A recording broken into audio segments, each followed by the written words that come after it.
I want to talk a little bit about how recently many cell therapies have been pivoting to autoimmune disease. And I want to get your thoughts. Perhaps, Lauren, we can start with you.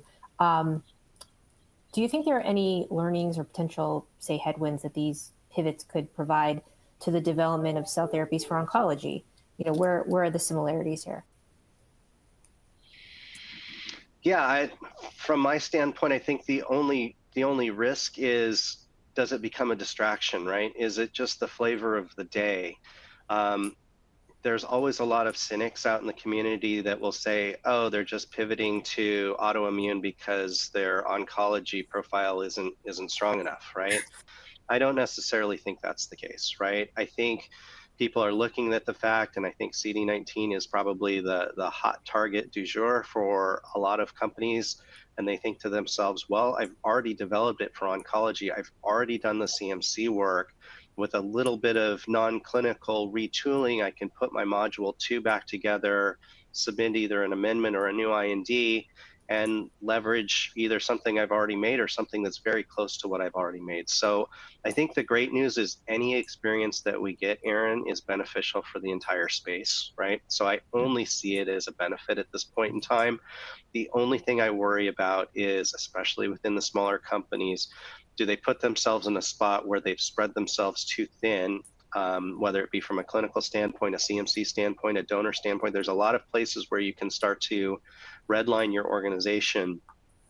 Do you put yourself in a spot where you've got two promising targets, but not enough resources to hit both of them at the same time? I think that's the only thing people need to guard against. But I'd love to hear what Koki has to say about it. Yeah, me too. So, Koki, what are your thoughts? I think autoimmunity, the data we're seeing is amazing. And everyone is taking notice because it's often called the graveyard of biologics and small molecules. And the data, quite frankly, that we're seeing with CAR-19 T cells is phenomenal, but it's autologous. And I think, just to go back to the cornerstone of our discussion today, auto can't keep up.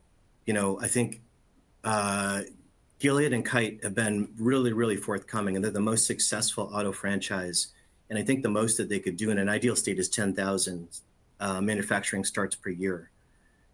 It's not sustainable when you start to talk about these larger indications. I think large B cell is an opportunities 15,000 to 30,000 tops. When you begin to think about lupus, you start to think about multiple sclerosis, you're talking hundreds of thousands.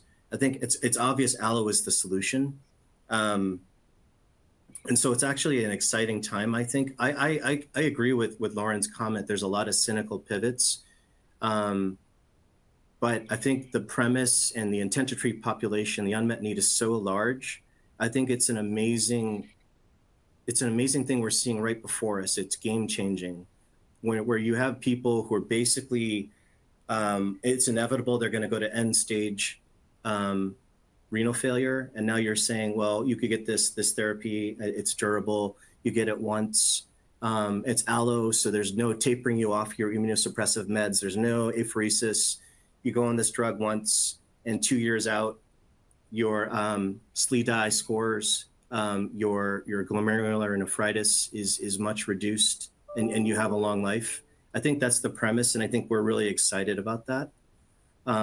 I think what it could educate, though, back to your question, is we have a problem, I think, with access. Right now, CAR-Ts are really in the academic centers.